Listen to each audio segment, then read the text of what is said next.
Fenomena yang dipilih adalah kasus antrian pada SPBU 74.942.09 yang terletak pada Jalan I Gusti Ngurah Rai, Palu.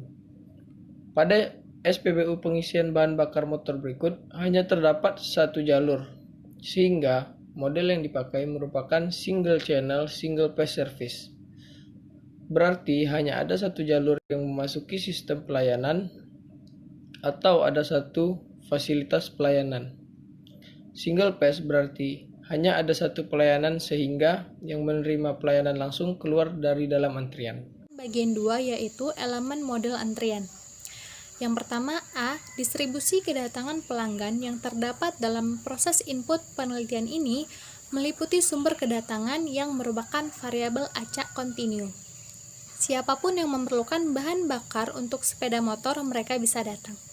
Bagian B, distribusi kapasitas pelayanan dalam mekanisme pelayanan hanya terdiri dari satu pelayanan dalam satu fasilitas, dikarenakan hanya ada satu fasilitas pada pom bensin. C. Desain fasilitas pelayanan berupa seri. D. Disiplin antrian berupa FIFO, first in, first out, yang artinya yang pertama datang, maka itu yang pertama dilayani. E. Ukuran antrian tidak terbatas, semakin banyak semakin bagus. Yang ketiga ada data. Di sini diketahui N yaitu jumlah orangnya sebanyak 708 orang. Maka jumlah waktu kedatangannya sebanyak 36.736. Kemudian jumlah waktu pelayanan sebanyak 33.083. Nah, di sini dihitung rata-rata kedatangan yang mana jumlah orang dibagi dengan jumlah waktu antar kedatangan, yaitu 708 dibagi 36.736. Hasilnya 0,0193 detik. Yang kedua, rata-rata tingkat pelayanan, yang mana rumusnya jumlah orang dibagi dengan jumlah waktu pelayanan, yaitu 708 dibagi 33.083. Hasilnya 0,0214. Jadi tadi Dianti sudah memaparkan data-data yang diperlukan untuk melakukan analisis sistem antrian. Nah, dari data-data yang dipaparkan oleh Dianti tersebut, saya akan menjelaskan beberapa hal yang dapat diketahui dari data-data tersebut untuk analisis sistem antrian. Pertama adalah probabilitas tidak adanya pelanggan dalam sistem. Nah, di mana ini dilakukan dengan cara 1 dikurang dengan rata-rata tingkat kedatangan yang dibagi dengan rata-rata tingkat pelayanan. Nah, diketahui rata-rata tingkat kedatangan ini sebesar 0,0193 detik dan rata-rata tingkat pelayanan ini selama 0,0214 detik. Nah, jadi probabilitas tidak adanya pelanggan dalam sistem itu sebesar 0,098 atau 9,8%.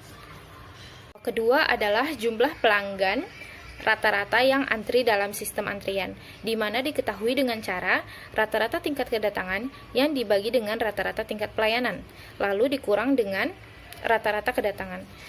Maka diketahui dari data yang di atas yang sudah dicari oleh Dianti tadi, rata-rata pelanggan yang berada dalam sistem antrian itu sebesar 9,19 atau bila dibulatkan yaitu sebesar 9 orang.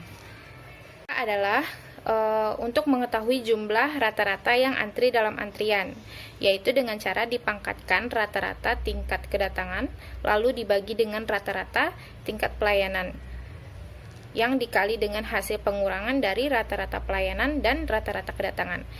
Jadi di mana berdasarkan data yang sudah dicari oleh Dianti tadi, hasil dari jumlah pelanggan rata-rata yang antri dalam antrian itu sebesar 8 orang.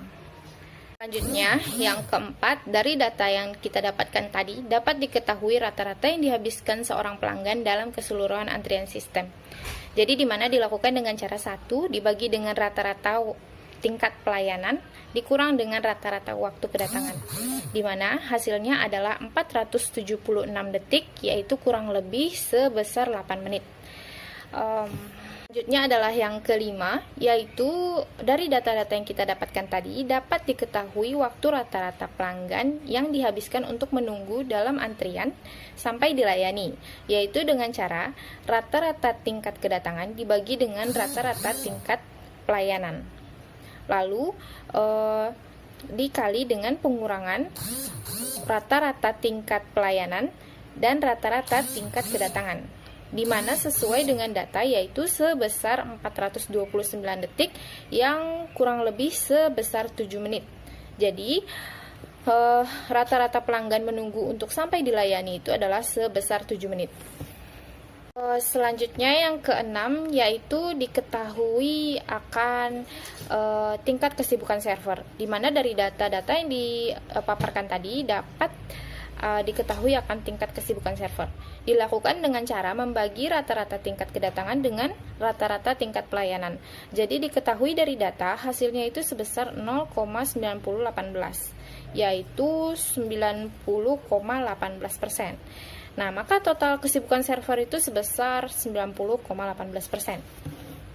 Yang terakhir yang dapat diketahui dari data-data yang dipaparkan tadi adalah tingkat pengangguran server. Ini merupakan yang terakhir, di mana server tidak melakukan apapun dan menunggu pelanggan, yaitu dengan cara 100% dikurang dengan tingkat kesibukan server, di mana sesuai dengan hasilnya yaitu sebesar 9,82%.